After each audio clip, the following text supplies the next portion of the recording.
Okay, today we are in the American Completion Tools gas lift lab, and I'll be showing you how to set a 1.5" gas lift valve with a 1/4" port using the ACT gas lift test bench.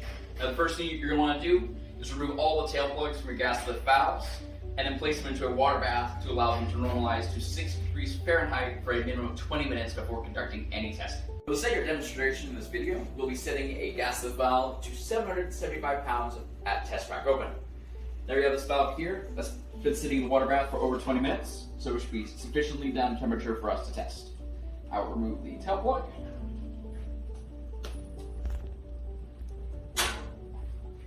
We're going to do this again.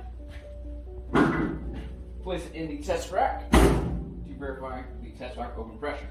I will turn on the sleeve, close the exhaust, and add pressure.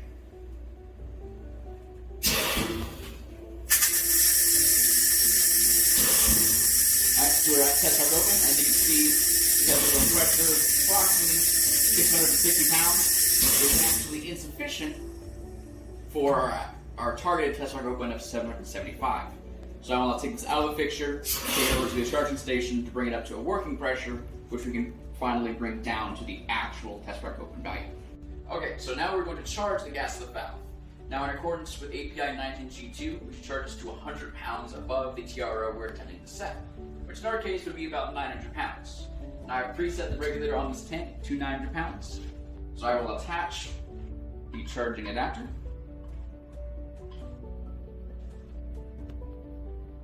Making sure that the O-ring seats properly into the valve. We'll attach it to the tank.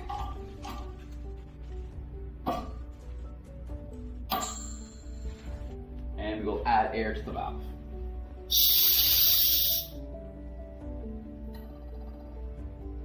You see the pressure come up, the valve opened, took the extra charge, and we can shut off the air.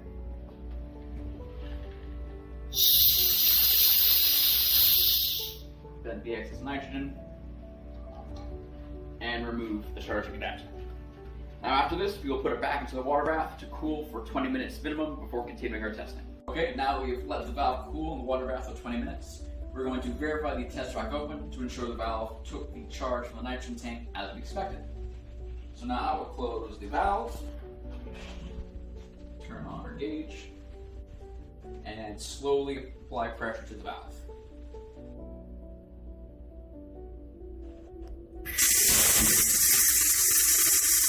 The test rack open pressure is at 900 pounds, which is right about exactly where it's set on that. And continuing with the API standard, we will bring the test rack open pressure down to 50 pounds above our test rack, our ideal test rack open, which would be approximately 8 to 25 pounds. Now, if you have a pump, have them about to lower it down.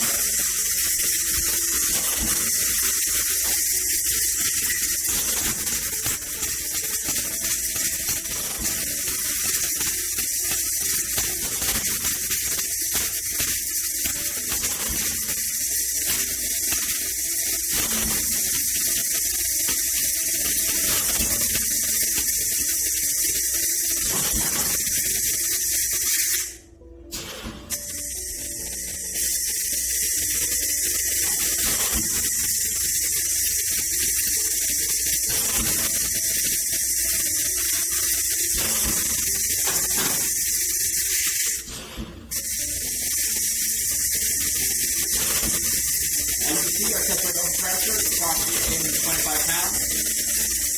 Now I can sort of put that off. And now we have to leak test the valve itself.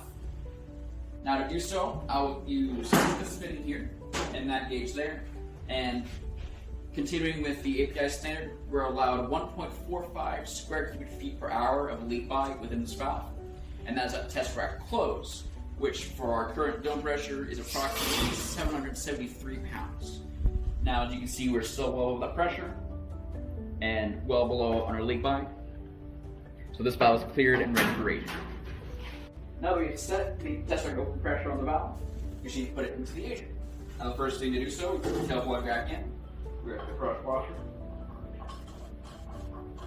Make sure that the O-ring seats into the body like it's supposed to. And we just want to put this on snug. It does need to be pretty tight. the chamber.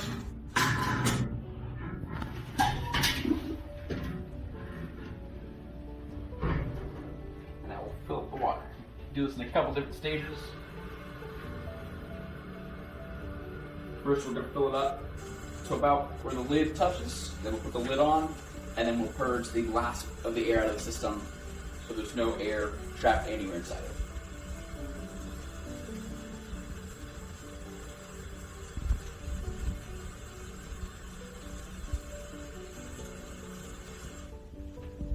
Make sure the relief valve is open.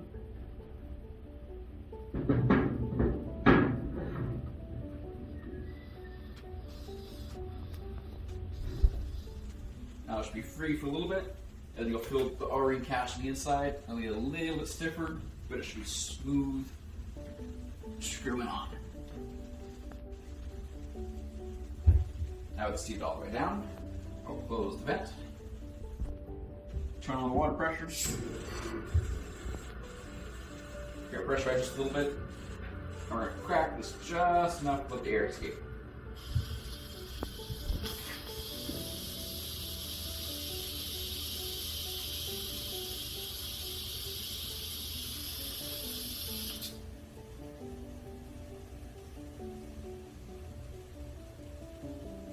Alright, water up top means there's no air left inside the chamber.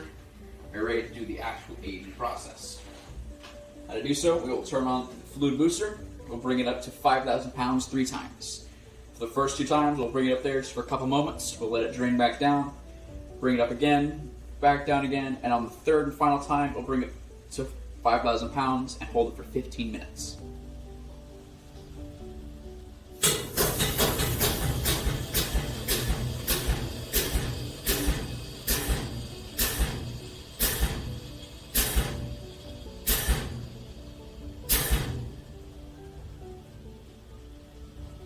Start our pressure, we'll let it back down again. Let it fill it back up.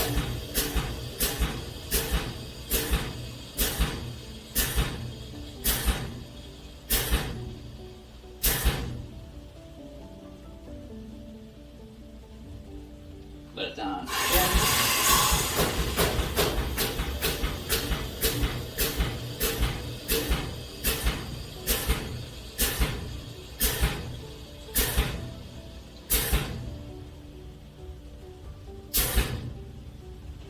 Now we're at pressure, so now we'll select this for 15 minutes. Now we've aged the valve for 15 minutes in the chamber. We put it into the water bath for 20 minutes so the temperature to normalize, and that is already passed. And we're ready to take out the tail plug so we can put it into the test fixture to reevaluate the head pressure.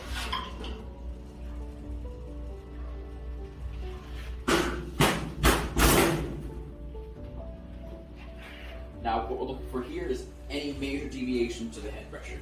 Noting that when we put it into the test strip, it will just set it at 825 pounds. You see here, our test is open. It's about 829, 830, which is completely flat. Now, if this had deviated greatly, such as it had dropped more than 25 pounds, we'd have to take this valve and put it back into the aging chamber and run it through another cycle to reevaluate it. And if it had increased by more than 25 pounds, that means it had somehow gained pressure from the aging process. And so that valve would have to be marked for repair and taken out of service and not assigned to a work order. In this case, we're perfectly fine, and so we can continue on with the API standard and bring this down to 10 pounds above test rack open before cooling it and doing the final setting.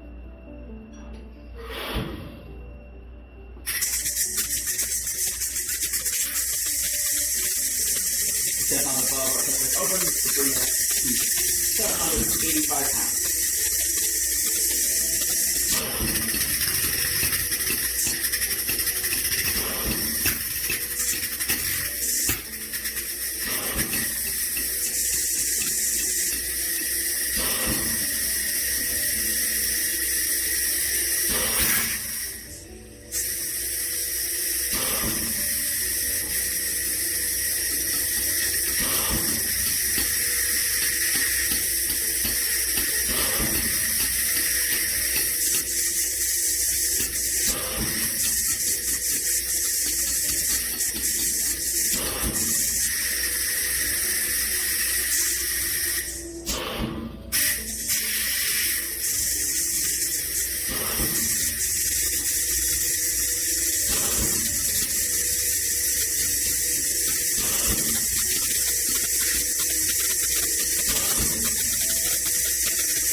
And we have it. So click open at 785, 786.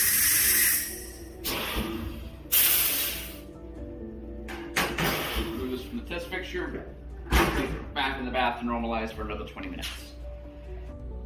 Alright, now that we've let the valve normalize for 20 minutes in the water bath, I've already taken it out, removed the tail plug, and now we're going to retest the test rock open pressure. Close the exhaust valve, turn on the test sleeve, and slowly turn on the casing pressure.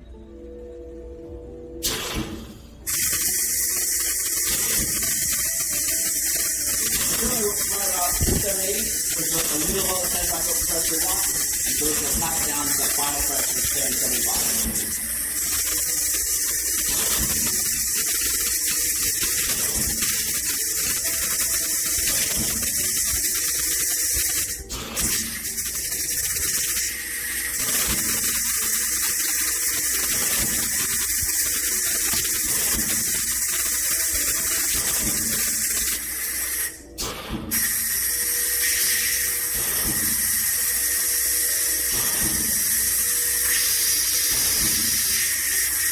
There we go.